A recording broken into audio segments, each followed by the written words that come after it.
Good day and welcome to Mathematics 8. So let's proceed on how to add and subtract dissimilar rational algebraic expression, meaning to say they don't have the same denominator. For us to add dissimilar rational expression, we should find their LCD or their least common denominator. So how are we going to find out their LCD? The first step is to list the different denominators that appear in the rational expressions. Second, factor each denominator completely. And lastly, for each unique factor, compare the number of times it appears in each factorization. Write the factored form that includes each factor the greatest number of times it appears in the denominator factorization. Let's have some example. For example, this is our denominators. And we are asked to find the LCD. So first thing to do is to focus on the numerical coefficient. If we have 4AB and 10BC. 4AB and 10BC. First thing to do is to focus on our numerical coefficient. If we have 4 and 10, what do you think is the LCD? So how to find the LCD? You can use the skip counting. If we are using the skip counting, we have 4, 8, 12, 16, 20, 24, and so on. If we have 10, 20, 30, 40. So this time, what numbers are common? So we have 20 and 20. So the LCD is 20. How about the variables? So you just need to get a representative per variable. In our case, we have A here. So we write A. Next, we have B on both sides of the equation. What is the greatest exponent? Obviously, they are similar. It is raised to 1. So we write B. And lastly, we still have a variable C here. So we write C. Therefore, the LCD is 20 ABC. Is it clear? Okay, let's continue. If we have 15 a squared and 10 ab cubed. Focus first on the numerical coefficient. 15 and 10. You can do the skip counting. What is the LCD of 15 and 10? Correct. It is 30. So this time, let's focus on the variables. We have variable A here and another A. My question is, on what side has its highest exponent? Is it A raised to 2 or A raised to 1? Correct. It is A raised to 2. Therefore, we're going to copy A raised to 2. What variables do we have? We still have B cubed. So just copy. Therefore, our LCD is 30A squared B cubed. Is that clear, class? Okay, good day and welcome to Mathematics 8. So this is the part 2 of our video lesson about the operations on rational algebraic expression. But this time, we're going to discuss on how are we going to multiply and divide rational algebraic expressions. So in multiplication of rational expressions, if P over Q is multiplied to R over S, Therefore, it is equals to PR over QS, where P, Q, R, S are polynomials in one variable, and your Q, R, and your S is not equals to 0. So if we are asked to multiply rational expressions, here are the procedures. First is to write each numerator and denominator in its factored form. Second, divide out any numerator factor with any matching denominator factor. Third, multiply the numerators and denominators. And lastly, to simplify the results if possible. So let's have some examples. If we are asked to multiply the given rational expression a raised to 5 over 10 with 5 over a raised to 3. So for us to multiply rational expression a raised to 5 over 10 multiply to 5 over a raised to 3. Just multiply the numerator with its numerator and the denominator with its denominator. So a raised to 5 multiplied to 5 is 5. A raised to 5 over 10 multiplied to a raised to 3 is 10 multiplied to a raised to 3. So we already have 5a raised to 5 over 10a cubed. Can we simplify our answer? Yes or no? Yes! Correct. We can still simplify this answer. So 5a raised to 5 can be factored out as 5 multiplied to a times a times a times a times a all over 10 can be factored out using 5 times 2 multiply a times a times a. Next thing to do is to divide with a common denominator or to cancel out. So 5 can be cancelled out. It can be 1.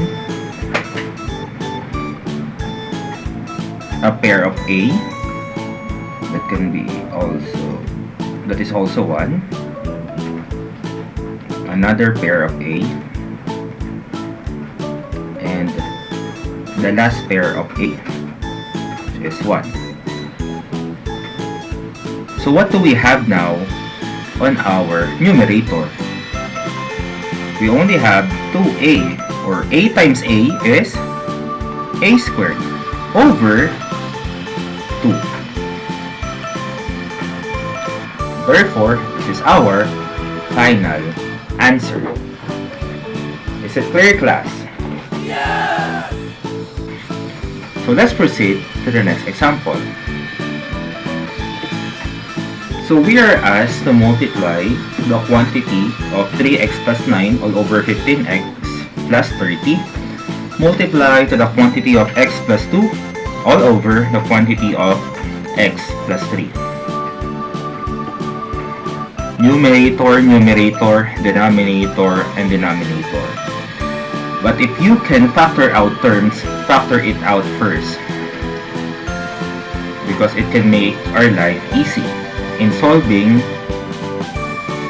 rational algebraic expression. First thing to do is to observe. So there are a lot of terms to be factored out, namely 3 plus 9 that can be factored out using common monomial factor. If we're going to factor out 3x plus 9 using CMM, what is the factored form? Correct, it is 3 multiplied to the quantity of x plus 3. What else is needed to be factored out? Correct. We can also factor out x plus 30. So what factoring technique are we going to use? Yes, we're going to use CMF. So if we're going to factor out 15x plus 30 using CMF, what is the factored form? Very good. It is 15 multiplied to the quantity of x plus 2. So let's rewrite the algebraic expression in its factored form. Instead of using 3x plus 9, we're going to use the factored form of 3x plus 9, which is 3 multiplied to the quantity of x plus 3 over the factored form of our denominator, which is 15 multiplied to the quantity of x plus 2. Multiply to our rational expression, which is x plus 2 all over x plus 3. We already rewrite the given expression into its factored form. So to make our life easy in solving or in multiplying rational expression, let's cancel out similar terms. Let's divide the numerator with its common denominator. So we have x plus 3 here, that will become 1. Cancel out x plus 3. What else? Correct. We can cancel out or divide x plus 2 with x plus 2. So what do we have left in our numerator? We only have 3 over 15. Okay.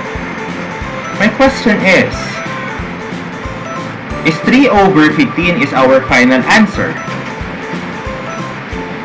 Yes or no? Correct.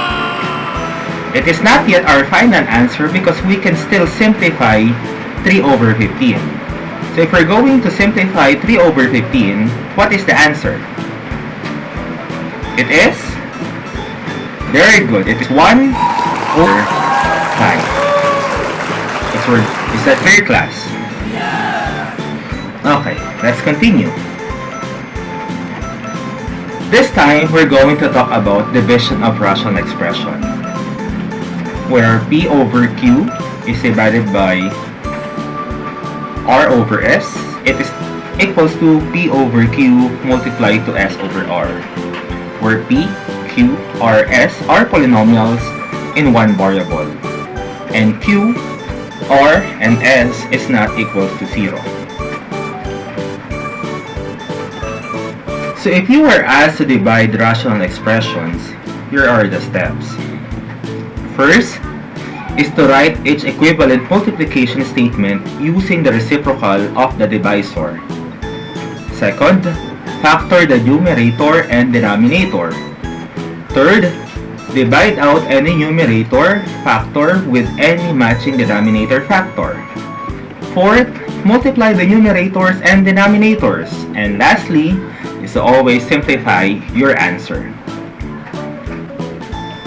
If you were asked to divide the given rational expressions, 7 over 6x is divided by 7 over 12x.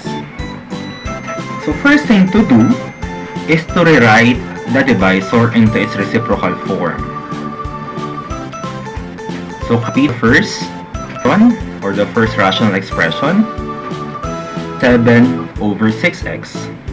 From division, let's change it to multiplication.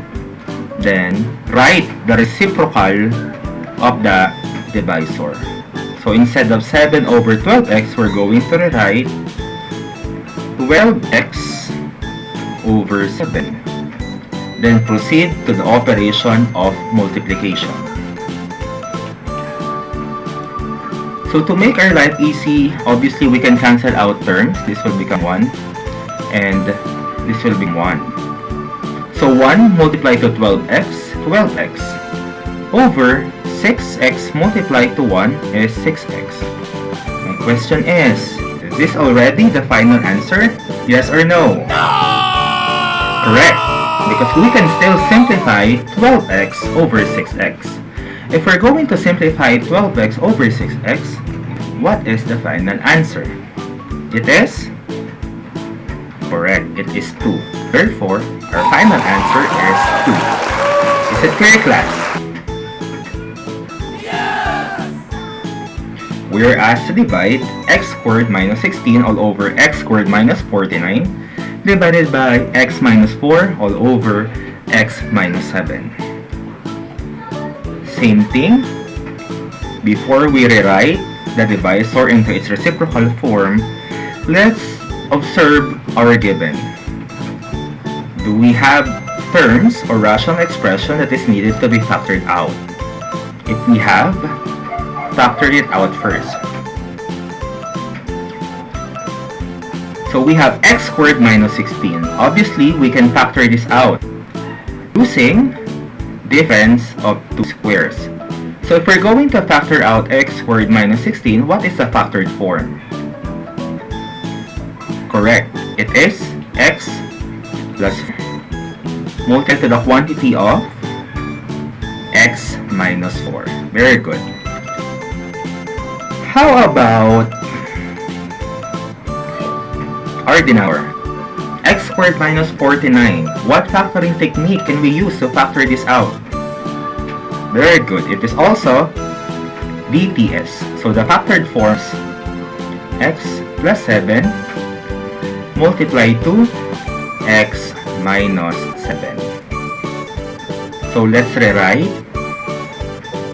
the algebraic expression using the factored form.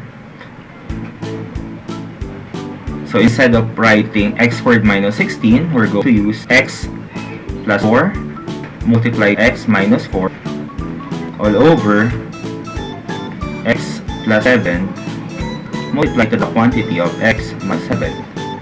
Then from division, we're going to change to multiplication, then rewrite the reciprocal form of our divisor. So we have x minus 7 all over x minus 4.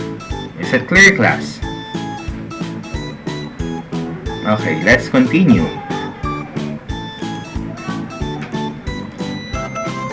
Next thing to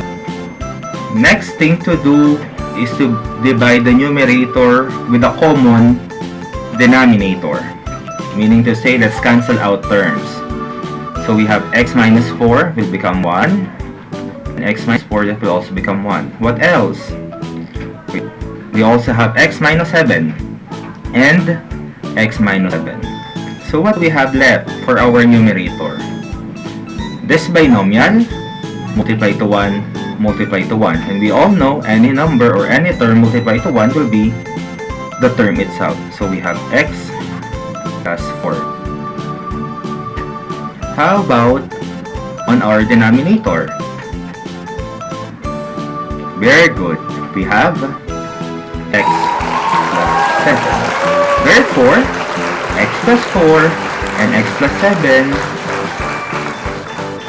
cannot be factored out. We can tell that x plus 4 over x plus 7 is our final answer. Is it clear, class? Okay, let's continue. So that will be all for today. See you next meeting. Class dismissed.